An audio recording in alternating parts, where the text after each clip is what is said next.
Ensuring your family is at peace may be one of the deliverables for anyone who is a leader. And the Bible tells us that the father, husband, is a leader of the family. And they should aim at ensuring there is peace in the family. The only question is how. Because when the children are small and they become unruly, all you need to do is to pinch them, discipline them. But as become adults, they are still in your home. That method may not be the right method. It's not good at all. So how do you maintain peace in a family, even when the children have become adults? How do you maintain peace? I think the first thing is for you to be committed to peace. If it doesn't bother you that there is a lot of quarrels and disharmony in the home, then you're not investing. In fact, you may be the source of the disharmony that's happening in your family. But if you do not have a commitment to harmony and peace, then basically you are not really obeying the scriptures. It's in Psalms that the 133 that the psalmist is saying how blessed it is for brothers to dwell together. So it needs to be obvious that it's not a good idea that a family is in disharmony. And that's the first thing that you need to be aware about, that harmony should be a desired thing. Because when a family is in harmony, you are sure that people will be more productive, because obviously they are not wasting time with arguments. Number two, there is going to be teamwork, which again would increase now not just personal productivity, but family or team productivity when there is harmony. And lastly, when there is harmony, people are going to be longer together than seeking for ways of going their separate ways. So you need to see the value of this harmony. That's the first thing you need to do. See the value of the harmony. But you need to also understand that it's not harmony at any cost. The New Testament, Jesus talking about the impact of people trusting in Him. He said, because of trusting in Jesus, you are likely to end up with problems with your relatives. A daughter-in-law and a mother-in-law will have a problem with each other. Because obviously, once the belief system is different, there may not be the kind of harmony you want. So, if that happens, then you need to respect the decision of the one who has decided to not follow your God, not for obey. Once they are adults, if they are small, you cannot give a small child with freedom to choose whether to go to church or not to go to church. But with the adults, you may retain some speaking harmony, even if there will be a problem of how deep this harmony is if you don't have the same God or the same Bible to guide you, because obviously it's not harmony at any cost. But even if you disagree, you can agree to disagree. So there will be still talking. You are still in talking terms. Because you see, even if you are the one who has the right information, how would that benefit you if you decide you do not want to talk to the person who has gotten lost? God could still use you to return him back to the fold. So you need to maintain some speaking harmony, even if the harmony will be certainly not pure good harmony, the way it would have been if your faith was actually the same. So I think it will be, so you must commit yourself to this harmony. But in addition to that, you must know that it's not harmony at any cost. And therefore, that's why I'm suggesting there may be levels of harmony. Harmony where people have the same faith. Harmony just because you come from the same family, which is a little lower than if you had actually not only from the same family, but also believing in the same God. And there is harmony because you are both human beings and you need to treat each other with dignity, irrespective of your disagreements. So it cannot be right at any level for you to be starting insulting and throwing tantrums against each other if you come from the same family, because you need to be people that are looking for ways of creating this harmony. Because like you have seen, if there is proper harmony, there is a possibility even the lost one could be brought back to the fold. In Deuteronomy chapter 25, we see various disharmonies and how they are sorted out. Verse 1 says, when people have a dispute, they are to take it out to court, and the judges will decide the case, acquitting the innocent and condemning the guilty. If the guilty person deserves to be beaten, the judge shall make them lie down and have them flogged in his presence with the number of lashes the crime deserves. But the judge must not impose more than 40 lashes. If the guilty party is flogged more than that, your fellow Israelites will be degraded in your eyes. So, how do you create harmony? By having a justice system where you know, instead of us fighting, why don't we go before? Do not take it out on yourself. Don't try to punish the erring party because you believe he's erring. Once they are adults, it will be important that you take them to a court. And when I say court, it doesn't have to be the state court. It can be that your grandfather is somebody reliable. It can be that your father is somebody reliable, and with somebody who doesn't show favoritism, who has justice. And all parties agree that the decision he makes is a reliable decision.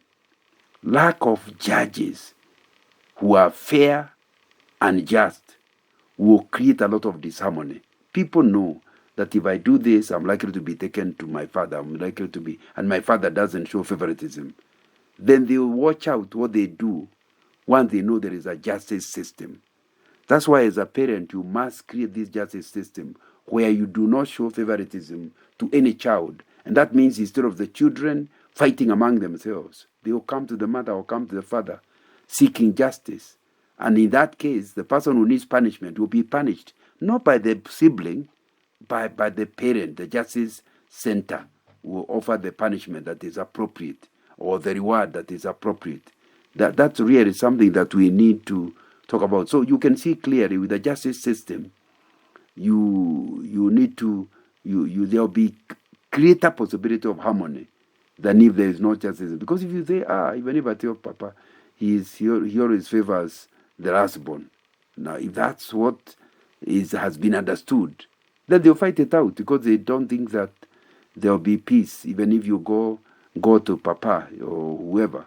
So it's important that the leadership of this family or this clan refuse to be drawn to favor one against the other, because they know if they do, they have just created disharmony in their clan and disharmony in their family, which will not be a very useful thing. Even nationally, once the justice system is not reliable, you've just decided to create total disharmony in the country.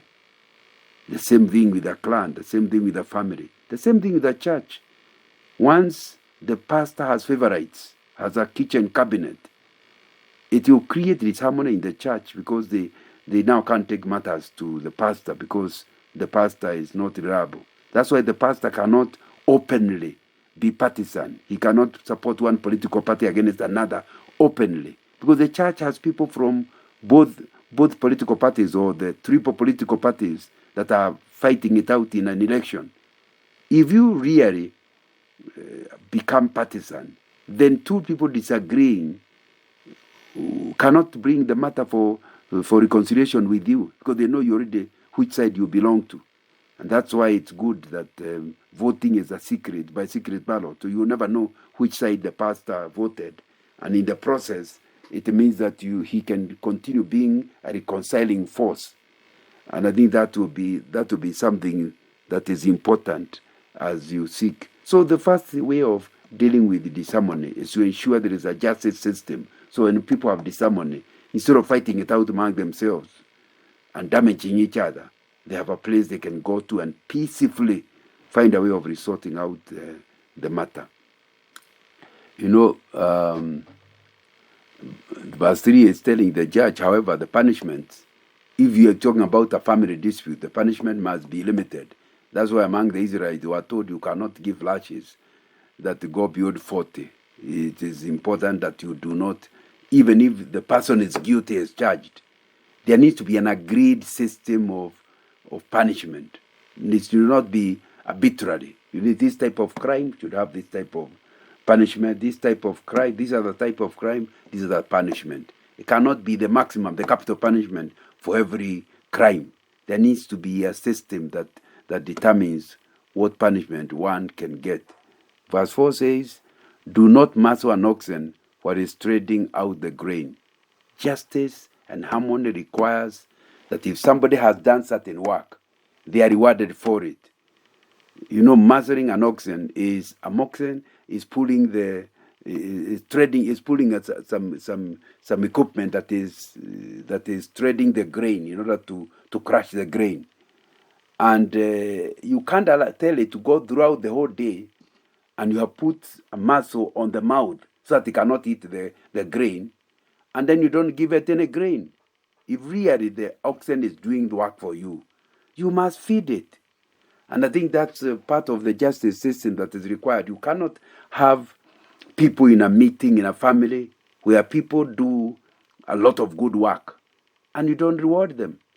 Yet when they do wrong, you punish them. You need to feed the people. I know when I was growing up, there used to be, when there had a piece of land to be dealt with, sometimes, and you are unable to do it on your own, you would call neighbors to come and help you to do it. But the owner of the home was required to cook enough food for the people that are helping him or her out. So it's important to not muzzle the oxen. That means you help. The same thing in a church. We as the people who attend the church should give of our money to ensure the pastor is actually supplied. We cannot expect him not to go to work because he is looking after our spiritual welfare, and then we don't feed him. It will be important to feed him. You will have disharmony when you do not reward people or at least assist them who are working. Verse 5 says, if brothers are living together and one of them dies without a son, his widow must not marry outside the family. Her husband's brother shall take her and marry her and fulfill the duty of a brother-in-law to her. The first son she bears shall carry on the name of the dead brother, so that his name will not be blotted out from Israel. What is fairness? What can create harmony is for you to care for one another. In other words, I know if I died, my relatives can look after my children if the children are small. My children are at peace because they don't just rely on me alone. They rely on the clan, on the siblings. That's really how Israel was created, that there was a way of caring for one another. Even if one brother died, the other brothers were expected to take responsibility. Obviously, that can't work now, because here, the way you helped them is by marrying, or no, it's not quite a marriage. It's a kind of looking wife inheritance of your brother, which is not allowed by the New Testament, because the New Testament in 1 Corinthians chapter 7, verse 39, you are told once your husband has died, you are free to marry anyone. The only requirement is not that he is your relatives, is that he belongs to God. So this idea, and that's why one of the things that was an issue. But in this one, remember, you have bought the wife, and the clan is the one that contributed to the purchase. It's called bride price. You paid it. So even if you die, the bride price is still working. So one of the clansmen, the sibling brothers, automatically takes over your wife without paying any more money, because it's paid for. That's why for us Christians, dowry doesn't make sense, because how do I buy a wife? Then I die and she can go and marry anybody else. What happens to my dowry? So it's important to understand here the main principle is simply caring for one another. There will be harmony when we do not exploit the people who are members of our team, members of our clan, members of our family, but instead are helpful to them. When you see a brother in trouble, you help him. When you see a sister in trouble, you help her. That gives them assurance that I will depend on another. We are interdependent. And therefore, we'll be looking for anything to help you, because I know you'll also help me when I'm in trouble. That will create harmony in your family when people become helpful to one another. And we look interdependent. Nobody is depending on the other, because that's not encouraged. If you are a dependent, you will soon create disharmony, because, oh, so and so, you borrow, give me 20,000, I'll pay you next month, you don't pay. You go to the other brother, give me 1,000 shillings, I'll pay you, don't pay. You become a dependent. That will create disharmony. But in the same way, independence, where you don't care what happens to anybody else, you just care about yourself, that's independence. It's also not going to create harmony. Harmony is created where it's interdependent. We help one another. We do not seek to be helped. We seek to help others. But in case we really have a problem, the others can also help us. So that's an important thing, and we need to deal with it. Now, verse 7 says, however, if a man does not want to marry his brother's wife, she shall go to the elders at the town gate and say, my husband's brother refuses to carry on his brother's name in Israel. He will not fulfill the duty of a brother-in-law to me. Then the elders of his town shall summon him and talk to him. If he persists in saying, I do not want to marry her, his brother's widow shall go up to him in the presence of the elders, take off one of his sandals, spit in his face and say, this is what is done to the man who will not build up his brother's family line. That man's line shall be known in Israel as the family of the unsandaled. In other words, they are injunctions for not helping each other. And I don't know what, because that's not now relevant today. I don't know what kind of thing would be the injunctions when somebody becomes a dependent and is not willing or independent, either dependent or independent. What injunctions are needed in the team to ensure the team remains in harmony? There needs to be clear injunctions that does not reward anybody who refuses to be of help to others. And maybe the first time is not to take action, is for the leader of the family to talk to him and show him how not caring for others in the team is not right. But there may reach a time when you may have to have certain injunctions against him if you really want good out of that relationship. And remember, we are discussing how to create harmony in a team or in a family. Verse 11 says, if two men are fighting, and the wife of one of them comes to rescue her husband from his assailant, and she reaches out and seizes him by the private parts, you shall cut off her hand, show her no pity. It's interesting that this is a good woman. Why are you trying to kill her husband? So she comes and helps. But it sounds like in good harmony, even fighting must have rules. There are things you can do and things you cannot do. In a boxing ring, maybe the rule is you cannot hit below the belt. And it sounds like this is the rule that was true in Israel. You are allowed to help your husband, but don't go below the belt. So I think we need to have in the family to say, if somebody annoys you, this could happen, but this could not happen. Because obviously, people cannot live together and there will be nobody who annoys the other. Because some of the things is, I didn't know even what I'm doing is going to annoy you. And you get annoyed. What is it you can do and what is it you cannot do? Here the woman is being told you cannot go for the enemy's private parts. Because in the process you will crush them. That means the punishment is too much because he no longer can get children after that. That punishment is too much. So you in turn will be punished for what you have actually done. And it's terrible. Verse 12 is putting up terrible punishment. You shall cut off her hand. Show her no pity for that. So there are certain things, even if you are annoyed, you are not allowed to do. And each group must agree what those things are if you really want harmony in the group. What are those things that even if you are annoyed, you cannot do, you are not allowed to do? And if you do them, what kind of punishment will you get for having actually done them? I think that it will be important that is understood. These rules are true for you as a family, but could be true for you as a football team. It could also be true for you as a church. Could be true of you as a Bible study group. Could be true of you as a group of friends.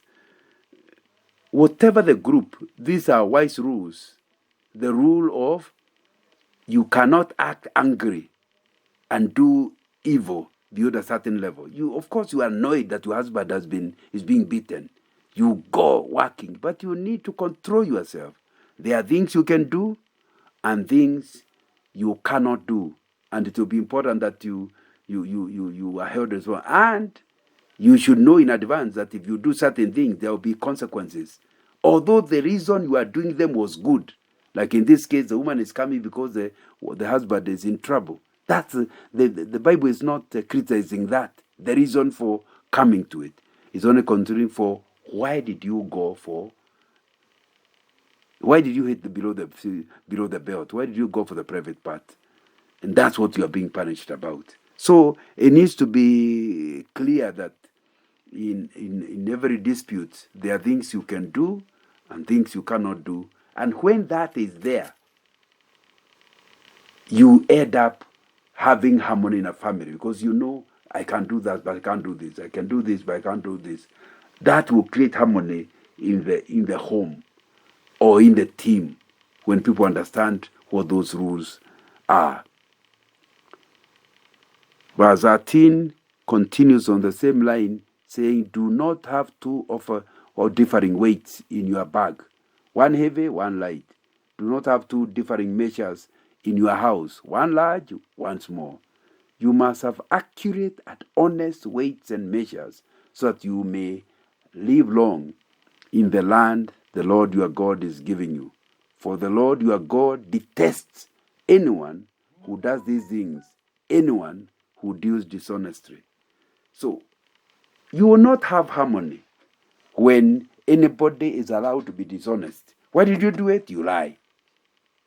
Or do it something behind your team member's back. That has to be, dishonesty has to be removed. There cannot be harmony when we cannot trust each other. There is disharmony. And two examples that are given in this one is when you sell something to me and you tell me it is 2 kilograms, but you are using a weighing machine that is adjusted. So you are giving me 1.5 kilos and calling it 2 kilograms. That is having different measurements. It will be certainly wrong. The moment I discover that you actually what I paid for is not the value for which I gave you the money, I'll feel cheated, and there's no way we will have good harmony. When I feel my team member, my family member, my sibling is exploiting me and lying to me, and is actually not being honest in his dealings with me. So we need to understand clearly that dishonesty is not something that will help any relationship. And this harmony, it needs to be understood. It's for your good. Belonging to a team helps the whole team. So when you start creating disharmony in the team will suffer, but you will suffer with it. It's not in your interest to create disharmony. And that's why you do not, even if you sound clever, because I think the bigger temptation of these people who are unjust and who use differing weights is because they think they can get away with it. Oh, how will they discover? If I do this, it looks okay as it is. They will not know that this is not the right value. No. After all, so-and-so is not clever. That idea of thinking that you are cleverer than the rest of the team is what will motivate you to lie What you don't remember is what the verse is saying. Verse 16, for the Lord your God detests anyone who does these things, anyone who deals dishonestly. In other words, the person you're exploiting may not even be able to fight you, may not even do anything against you, but God will take you on, because it's Him who is saying, I hate dishonesty. So you need to understand here, the person you're exploiting may be helpless. Maybe he's your weakest member of the family. But exploit them at the risk of facing God, who is his God, who created him. So you're not allowed to exploit your brother's family because your brother died and now the wife is weak and the children are young, and then you start exploiting them, taking away his land. God himself will deal with you. He's God of widows and orphans. So what is motivating you to have to exploit somebody within your team, within your church, within your Bible study? Whatever is exploiting you, please understand you are taking a risk, because God himself is going to deal with you in the way you have dealt with the matter. Then in verse 17 we read, remember what the Amalekites did to you along the way when you came out of Egypt. When you were weary and worn out, they met you on your journey and attacked all who were lagging behind. They had no fear of God. When the Lord your God gives you rest from all the enemies around you in the land he is giving you to possess as an inheritance, you shall blot out the enemy, the name of Amalek, from under heaven. Do not forget. Here are people who are connected. They are connected with Lot, the nephew of Abraham. And so they were not, the Israelites were not going to take their land as such. But they refused to cooperate. They wanted to pass, these people wanted to pass, but instead they looked for a way of fighting them and a way of getting them cast. And God is saying that was disharmony. In other words, this harmony is not harmony with the wrong people who are not right. You need to understand, like a management guru says, you must be sure you know who gets into the bus. There are people who need to be removed out of the bus. So for you to have harmony, there may come to a time when certain people may have to leave the bus so that the team can remain in harmony. And the Amalekites in this example are the people that had done things that made God say, get them out, take over their land, finish all of them, kill all of them. And even the ones who remain, when you are settled, deal with them. So you need to understand, to maintain harmony in your family, there may be certain people who need to be outside the family in order for the ones who remain to remain in harmony. But there has to have been a very serious matter for you to get somebody out of the group who is already in it. Because harmony, the whole idea about harmony is that nobody would leave. The whole idea about harmony is that so that everybody would benefit and everybody will be happy, everybody will be joyful, and you will be each other's keeper, what I'm calling interdependence, where we all care for one another. And because we care for one another, we will have a better quality of life than if each person operated strictly on their own. So, what is it creating disharmony in your team, in your family? Is it lack of justice? There's a lot of injustice in your team, therefore disharmony. Or is it that you do not reward even people who are actually treading hard for your sake? Or is it that you do not care for the weak in your family? You know, your brother dies and you don't care for his children. What is it that is creating disharmony? Maybe you need to ask yourself and play your role in restoring harmony within your team, within your family, so that honor and glory can go to God and peace can be in the family.